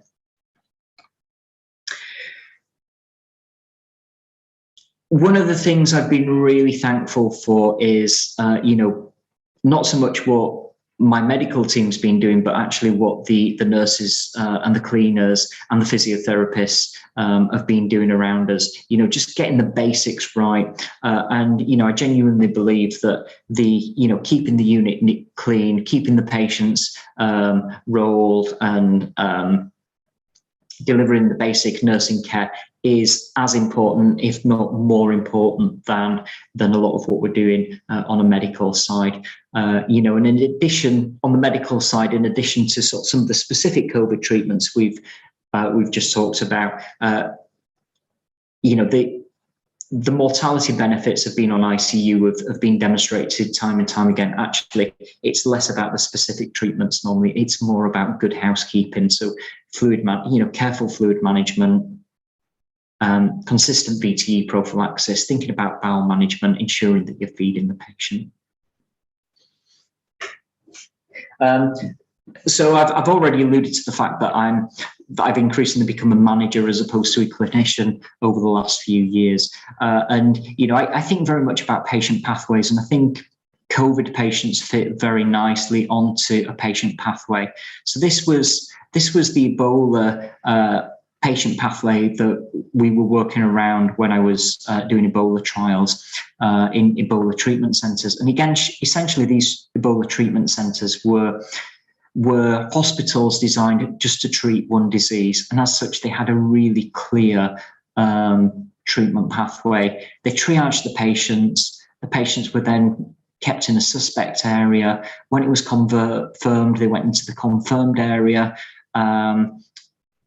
They had symptomatic treatments, and those that survived went on to a convalescent area until they had undetectable Ebola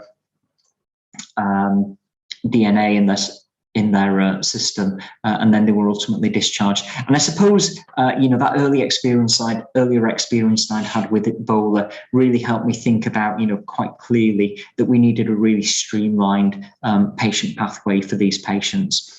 And that's what we do in our unit essentially, is something not too dissimilar from this.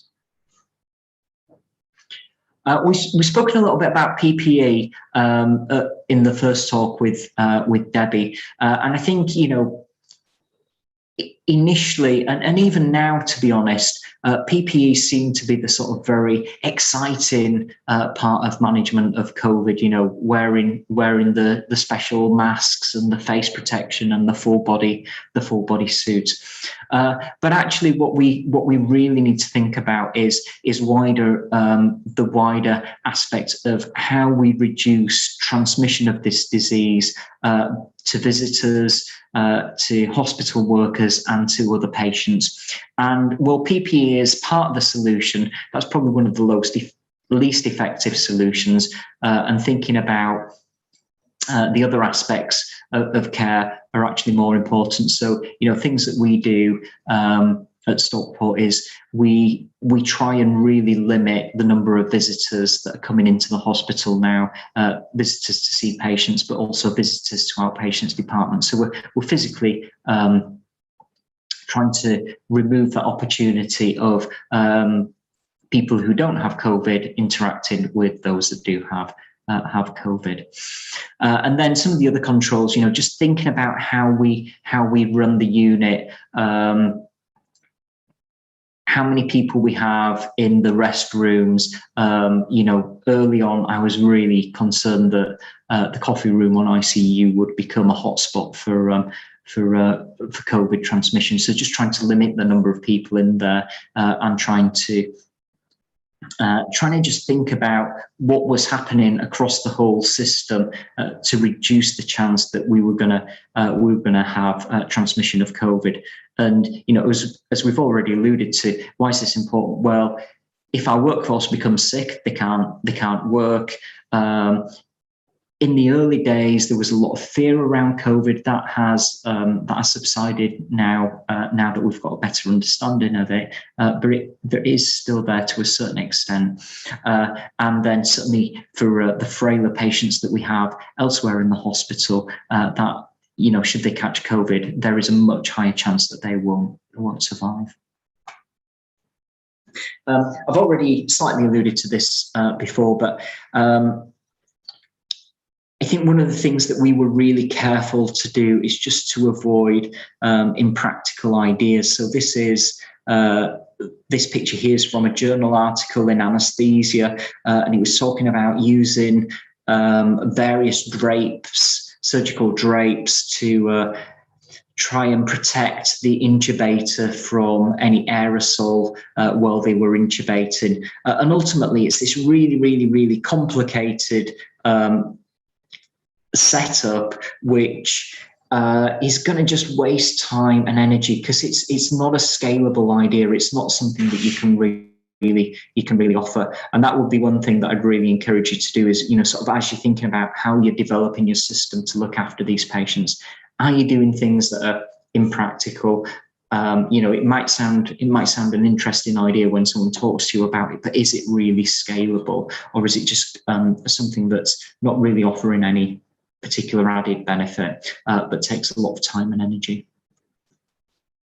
Early on in the pandemic, when we knew that we were going to be overwhelmed by patients, we had to accept that there is this curve where the more time you spend on a particular thing doesn't mean that you get a consistent amount of increased quality. So once you're close to sort of good enough, you have to put in almost twice as much time to get perfection. So, one of the things that I spent a lot of time doing, going around my colleagues and the nursing staff, just saying, we're doing good enough here. We're managing to do what we need to do. We've got to conserve our energy to a certain extent. We can't just aim for perfection. Neil already spoken about oxygen resources, so I won't speak about that. We found that things moved quite quickly, and that meant that often goalposts were changing, on a regular basis, and change is just tiring, which ultimately meant that we ended up with a workforce who were tired. So that brings me to what I think is my final point, is about looking after yourself and looking after your team.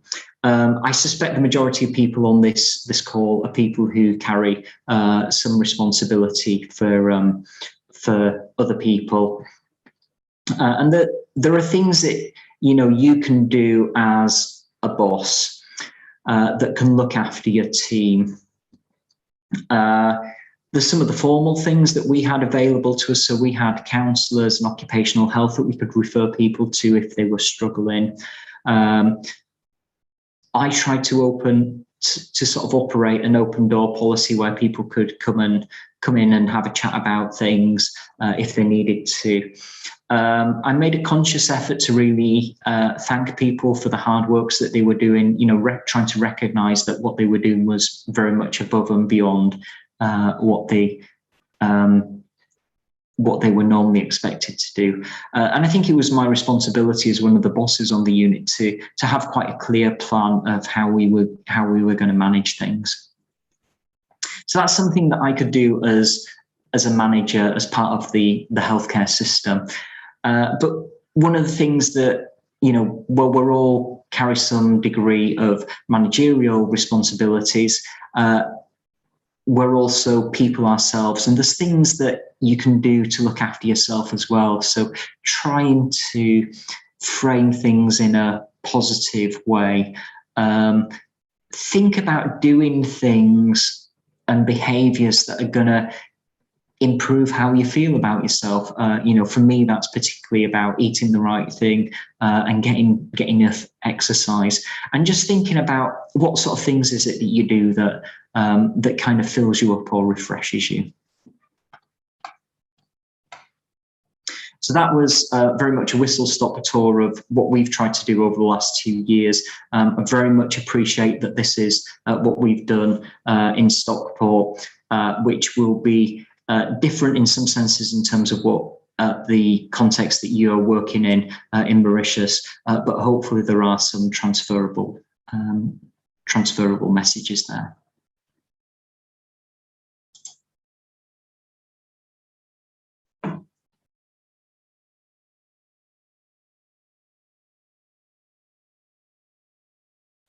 So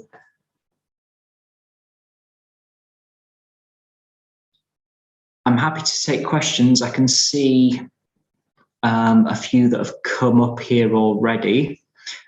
So there's a question about, do we have a protocol for screening for the development of fungal pneumonias? Yes, we do have a protocol. I don't have it off the top of my head. It involves sending standard respiratory samples, sending samples for fungal culture, and sending specific tests for beta-D glycan and galactomannan.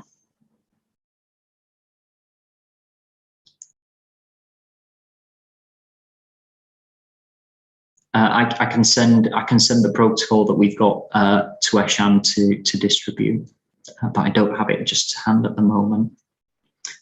The next question I can see on the chat is regarding burnout, and yes, this has been a massive problem for us. I think we've moved, and I can see Neela nodding her head there. We moved from, sort of the initial wave where we just thought this was going to be sort of a 2-3 month thing, and then we get over it, where everyone was quite enthusiastic, optimistic, even excited to a certain extent about doing something new and different, and then it's continued and it's continued for 2 years now. Much of the usual supports outside of hospital, so in the UK, people kind of refresh themselves by going out for meals, going to the pub, going on foreign holidays. A lot of that was all unavailable because of the lockdowns and because of the restrictions that were in place due to the pandemic and that compounded issues. I don't have the exact numbers in front of me, but I know that at the moment, the vast majority of sickness in our hospital is due to stress and burnout. And there's a massive amount of absence as a result of that. And while I think we've tried to look after people, I don't think we've got it right yet.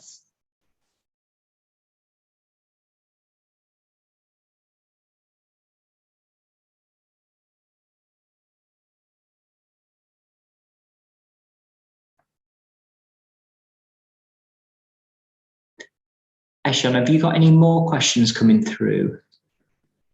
Or Shashi?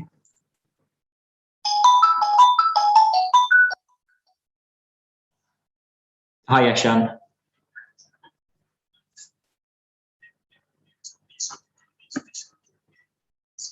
Bishal, can you unmute Eshan?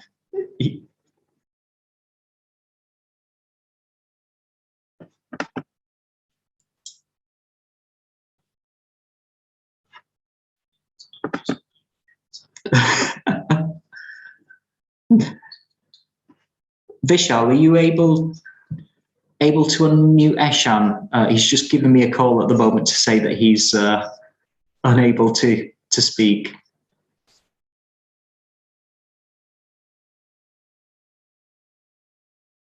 Okay. Oh well, I'll try and take my own questions until we can maybe sort this out. Thanks. So I'm seeing a question here about AKI rate. The initial advice we got from China managing COVID was to run the patients dry. And I think we did that for about the first week, and we suddenly realized that what we were doing was we were just dehydrating the patients and causing kidney injury. So we rapidly changed to just running the patients euvolemic. You don't want to run these patients too wet because they've got a pneumonitis, and that's going to result in pulmonary edema. But we tend to run the patients neutral balance, and we've had a very low rate of AKI. I think maybe probably 5% of patients, 5–10% patients at the most. And those are patients who have pre-existing renal disease or lots of other risk factors. So you might have predicted that if they became critically ill, they would not do well. There's a question here about Fabiflu, which is not a treatment I've heard of, so I can't really speak to that, I'm sorry. And then there's a question here about survival rate for invasively ventilated patients. We've got one of the best survival rates we've got the best survival rate in the Northwest and one of the best survival rates in the country. So we're about 30% survival rate if patients end up intubated. We think that is partly due to the fact that we live in quite an affluent area, and we certainly know that poverty plays a large part in poor outcomes in COVID. We also live in a very white area as well. So the vast majority of our patients are Caucasian, and the evidence would tend to suggest that it's patients from ethnic minorities, or ethnic minorities in the UK setting at least, should I say, that tend to do less well. We're also quite careful about who we offer ventilation to. So we only offer ventilation to patients that we genuinely feel that we can offer them a realistic chance of survival, because what we're undertaking when we ventilate patients is quite likely at least a 1 month stay on intensive care. Matt, I think I'm a bit unmuted. I've got one question here, Matt, please. Matt, can you hear me? Yep, I can hear you. Yeah, so it says here, when you've got, do we have like a guidelines for criteria for intubation of COVID patients?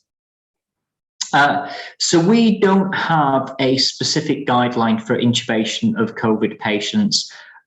We base that decision around trends, and the trends are oxygen requirements of the patient, and whether the patient's tiring, and specifically whether the patient's complaining that they're dyspneic, that they're feeling short of breath. So, if we're seeing a patient where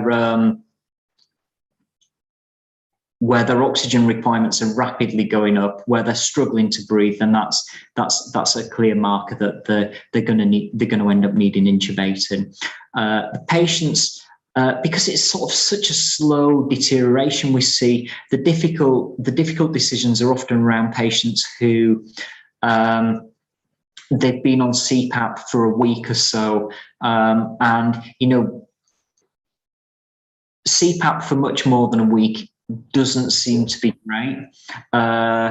So we really have to critically look at those patients, and we normally get a group of consultants together to really ask ourselves, are they really getting better or are they static? And if they're static, then we'll have quite a low threshold for intubating them. Matt, you touched briefly on that before. I mean, in terms of AKI, I've got Dr. Ppe so asking whether the rate of AKI has gone down in the later waves or the latter waves here. Why did it happen? Is that something you've seen? Yeah, so we've seen less AKI, and sort of as one of the things I was alluding to earlier on is I think that's just because we've our fluid management's been better. You've certainly got to be careful about fluid management and not run these patients with too much fluid. But I think in the early waves, we were running the patients way too dry and essentially it was iatrogenic kidney injuries that we were seeing. Yeah. Quick one here on any role for, is it Fabiflu? Fabi Varia or Avia, or Fabiflu? I have to say I've not heard of that. I see Neela shaking her head. I've strict really, and I've not allowed a treatment onto the unit unless someone can give me the paper and say this is the paper which demonstrates that there's good evidence base for it. Okay. D-dimers and lactate dehydrogenase. Is there anything on that? It was something that we were doing in the earlier stages, and there are certainly lots of papers out there in the literature that are suggesting do D-dimers, lactate dehydrogenases, CRPs, troponins, and these are all markers of critical illness, and the higher they are, the higher the predicted mortality of these patients.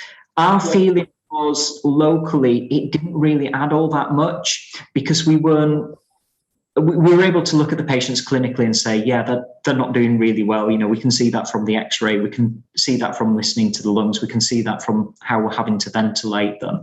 And we weren't making any explicit decisions on them. So we've stopped doing these tests routinely unless there's sort of an explicit question that we're asking. Yeah, Matt, there's one here, a good one about ventilation in terms of mode. Pressure, does it make a difference if you use volume control or pressure control? I don't think it does really. We tend to use volume assured pressure control ventilation, so we're kind of getting a mix of both worlds. But what we've been quite strict on is just sticking to sort of ARDSNet style ventilation, so limiting the peak pressures, using a PEEP ladder, tolerating high CO2s, and not over oxygenating the patient. So as Neela was saying, you're sort of accepting lower oxygen saturations. The next question relates on quite well to this one. So it says, when do you start weaning? What is your target year to start decreasing your IO2?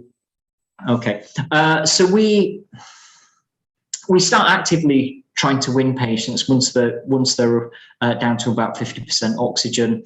And again, it's a very slow disease. So you know, the vast majority of critically ill patients I'd seen prior to 2 years, you know, before the COVID pandemic, were predominantly sepsis patients or abdominal surgery patients or trauma patients. And they, you know, in the critical care setting, they changed very quickly. The COVID patients just change very slowly. So once a patient's on less than 50% oxygen, we start trying to wean them. But I have to say, what we often find is it takes a long time, and sometimes we go backwards before we go forwards. And on average, Matt, how many days on the ventilated days before you are able to extubate patients? I mean, on average, obviously, there's a question here, a generalized one. You think you were able to extubate? I mean, we've seen patients on for weeks, you know, obviously. But on average, do you have anything in mind?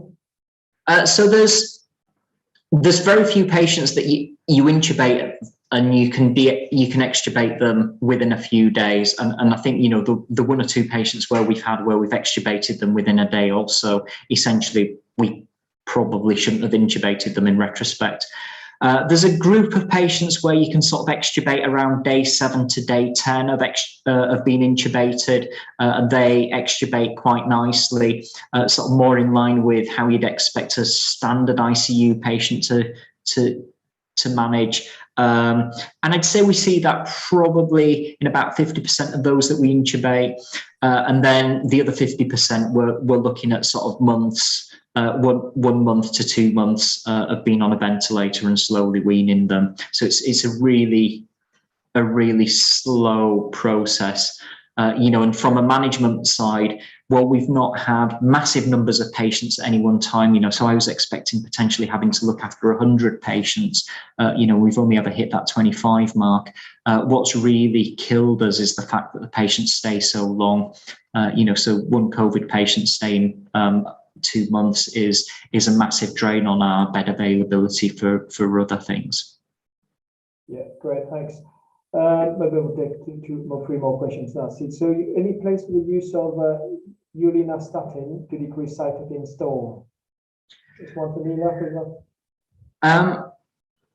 I'm not sure what the research says on that. I have to say we've probably seen 1 patient the whole pandemic where we were convinced that they were having a cytokine storm. The rest of them have predominantly all just been single organ failures. Okay. ROC score helpful to decide on intubation, ROX? So it's something that I vaguely looked at ROC scores when we were thinking about use of high flow oxygen in patients. It's not something that we use routinely at all. And I think certainly when I did a lot of reading about this, probably about 2-3 years ago, I still sort of felt there was a lot more research that needed to be done before we were going to take it on for routine clinical practice. Yeah, great, thanks. I have got maybe the last one. So there's one here that says, do we start on corticosteroids for all patients? Yeah, I think Yeah, so we start in the UK corticosteroids for any patients requiring supplemental oxygen. That's you know, so often the medical doctors have started steroids on patients before they come to us. But if a patient comes straight to us from home, then we'll start steroids on them. Yeah. And I think that, you know, I think that's steroids seem to be a really great treatment for the patients, and they're cheap.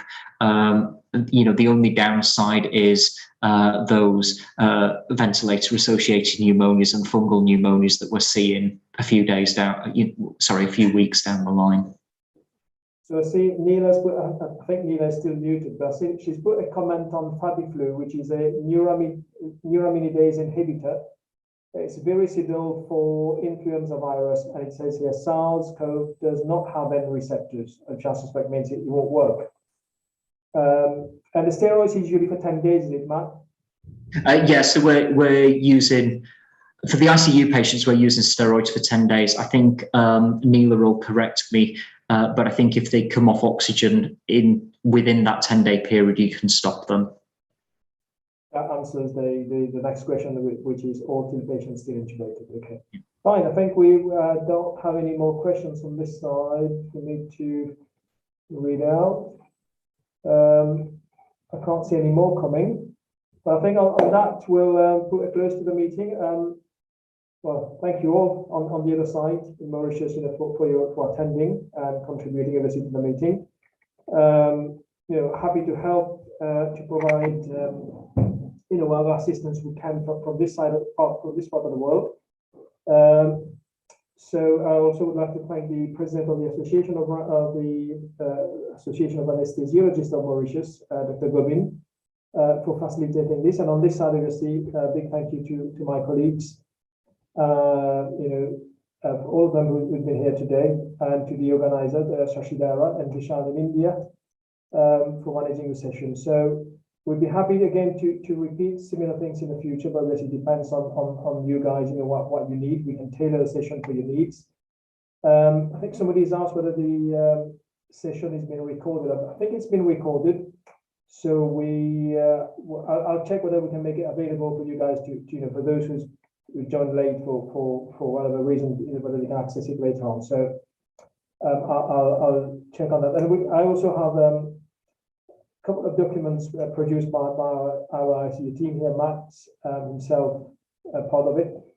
And I will share that with you guys in terms of what we do here in terms of evidence-based management, based on current guidelines and evidence. So that will come across as well. So that can be shared amongst all you guys on the other side. All right. Well, anything else? Thank you, Neela. Thank you, David. Thanks, Matt. Thanks, Vishal. Real privilege to be able. And thank you, Sashi. And all the best. Stay safe. All right. Thank you. Stay safe, all, and obviously you.